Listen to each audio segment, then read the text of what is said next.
Hegseth, a China ordenou ao seu exército que esteja capaz de invadir Taiwan até 2027.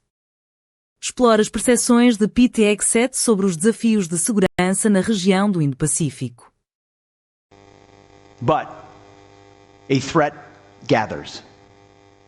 As we all know, strength and security underpin peace and enable prosperity. And our common sense approach to achieving security, achieving peace through strength, requires seeing things crystal clearly.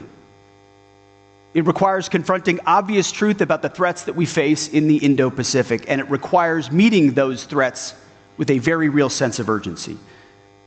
So before we get to those hard truths, and to make sure to our friends in the press our words are not misconstrued as they so often are, let me begin by saying we do not seek conflict with Communist China. We will not instigate nor seek to subjugate or humiliate. President Trump and the American people have an immense respect for the Chinese people and their civilization. But we will not be pushed out of this critical region. And we will not let our allies and partners be subordinated and intimidated. China seeks to become a hegemonic power in Asia, no doubt. It hopes to dominate and control too many parts of this vibrant and vital region. Through its massive military buildup and growing willingness to use military force to achieve its goals, including gray zone tactics and hybrid warfare, China has demonstrated that it wants to fundamentally alter the region's status quo. We cannot look away, and we cannot ignore it. China's behavior toward its neighbors and the world is a wake-up call, and an urgent one. China uses its vast and sophisticated cyber capabilities to steal technology and attack critical infrastructure in your countries and in the United States as well. These actions not only compromise our countries, but endanger the lives of our citizens. In the South China Sea, China harasses its neighbors, many of which are here in the room today. China seeks to intimidate you in your own waters. We've all seen the videos and pictures of water cannons and ship-to-ship collisions and illegal boardings at sea. We're also seeing the illegal seizing and militarizing of lands in the South China Sea. These actions reveal a lack of respect for neighbors, and they challenge sovereignty, freedom of navigation, and overflight. We are watching very closely China's destabilizing actions. And any unilateral attempt to change the status quo in the South China Sea and the first island chain by force or coercion is unacceptable. Every day, you see it, China's military harasses Taiwan. These activities have been paired with China's rapid military modernization and buildup, including huge investments in nuclear weapons, hypersonics, and amphibious assault capabilities. It has to be clear to all that Beijing is credibly preparing to potentially use military force to alter the balance of power in the Indo-Pacific.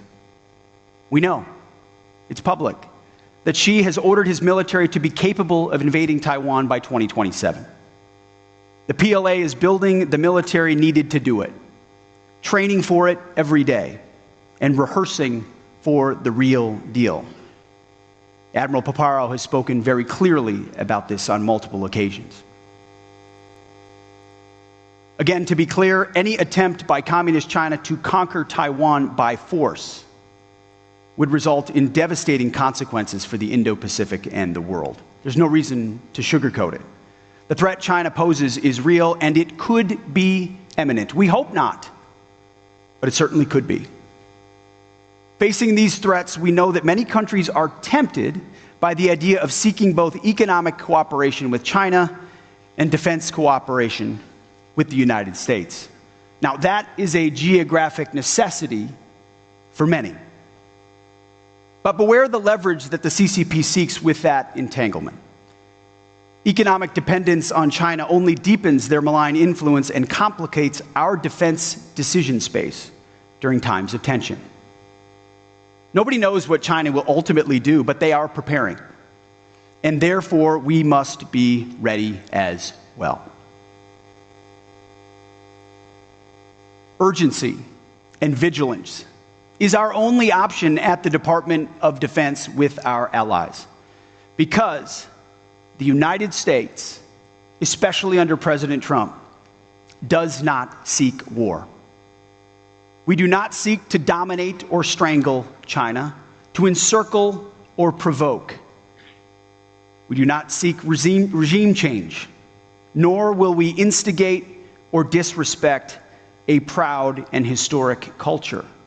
We will be ready, but we will not be reckless. Instead, we seek peace. But we must ensure that China cannot dominate us or our allies and partners. Maintaining the status quo requires strength. That's just a rational, common sense goal that we should all be able to live with. President Trump has also said that Communist China will not invade Taiwan on his watch. So our goal is to prevent war, to make the cost too high, and peace the only option.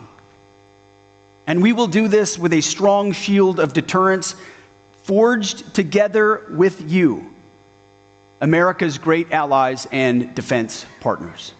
Together, we will show what it means to execute peace through strength. In many ways, seen and unseen, overt and covert. But if deterrence fails, and if called upon by my commander-in-chief, we are prepared to do what the Department of Defense does best, to fight and win decisively. And as I've said many times before, and it's important for this room to hear today and all the world, America first certainly does not mean America alone. Especially alongside so many of our allies, model allies like Poland, Israel, and the Gulf states, the Baltic states. And it does not mean ignoring the world. As you have all seen, President Trump is committed to a lasting and durable peace in Ukraine. And with an unwavering commitment to ensure Iran never has nuclear weapons, he seeks a strong and verifiable negotiated deal. The other option is regional war, or worse. As we shift our focus to this region, and as Europe steps up and takes greater ownership for its own security, President Trump and I will be counting on you, on this room, our allies and partners, to be force multipliers for peace alongside the United States. We ask, and indeed we insist, that our allies and partners do their part on defense. Sometimes that means having uncomfortable and tough conversations. Partners owe it to each other to be honest and to be realistic, as many of you have been with me in the past few days, and I with you. This is the essence of a pragmatic, common sense defense policy. But you will also see that we are and will remain loyal to our allies and partners. The military-to-military relationship between many of our countries goes back decades, and in some cases, centuries. In fact, the only way to ensure lasting alliances and partnerships is to make sure that each side does its part and sees the benefit. We will stand with you and work alongside you to deter Chinese aggression. Each day, together, creating more and more dilemmas and complications should China want to act, should they decide to overturn the status quo. More dilemmas, more complications, more questions, more concerns, more variables, more reasons to say it's not worth it. No one should doubt America's commitment to our Indo-Pacific allies and partners.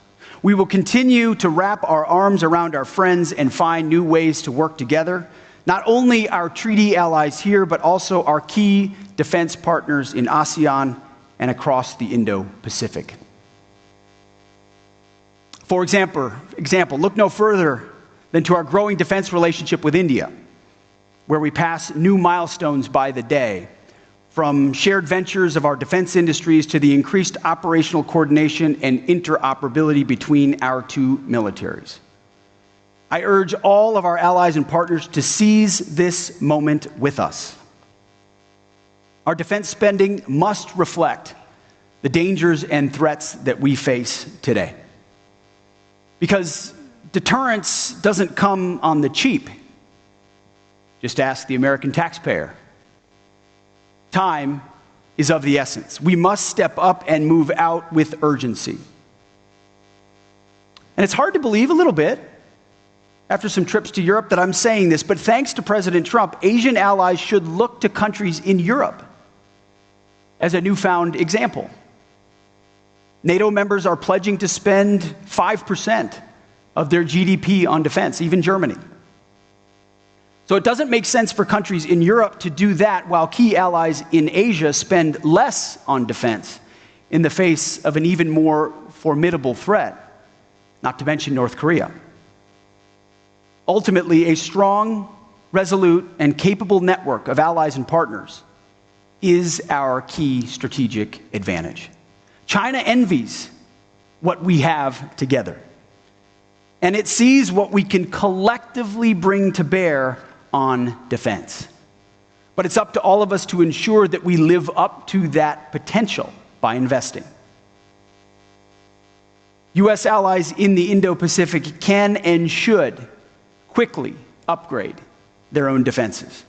President Trump said it himself last month in Riyadh and will never hesitate to wield American power swiftly and decisively if necessary.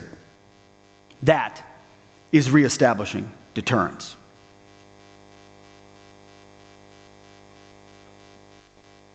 So we're doing this here in the Indo-Pacific in three distinct ways. And forgive me as I go into a little bit of detail. First, by improving our forward force posture. Second, by helping allies and partners strengthen their defense capabilities. And third, by rebuilding defense industrial bases. So first, the Defense Department is prioritizing forward-postured, combat-credible forces in the Western Pacific to deter by denial along the first and second island chains. In my first trip to the Indo-Pacific in March, I traveled to the Philippines to meet with President Marcos and Secretary of National Defense Teodoro. While there, we announced our commitment to deploy more advanced U.S. military capabilities to the Philippines. We announced the inaugural overseas deployment of Nemesis, a U.S. Marine Corps mobile anti-ship missile system to the Philippines.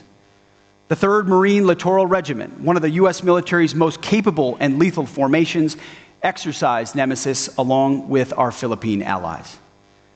Together, we deployed the system to the Batanes Islands on the Luzon Strait between the Philippines and Taiwan. This enhanced our interoperability and improved our readiness on cutting-edge platforms, where we need them and when we need them. We also announced that the U.S. Special Operations Forces and Philippine Marines are training together on complex landing scenarios in the Batanes Islands. This demonstrates that our forces can conduct high-end operations in the most challenging of environments. I also had a chance to visit Tokyo and meet with Prime Minister Ishiba and Defense Minister Nakatani. We announced that we're upgrading U.S. Forces Japan headquarters. This is about warfighting and deterrence, as well as common sense. Upgrading USFJ demonstrates the significant work of the U.S.-Japan alliance as it evolves to emerging threats. It also reflects the progress the alliance has made toward improving interoperability and strengthening Japan's capabilities. And this summer, the U.S. Army has plans to conduct its first ever live-fire test of its mid-range capability system in Australia. This will be the first time that system is fired west of the international date line. The first time it's been tested on foreign soil. Deployments like this represent a commitment to the region, and there are many more planned.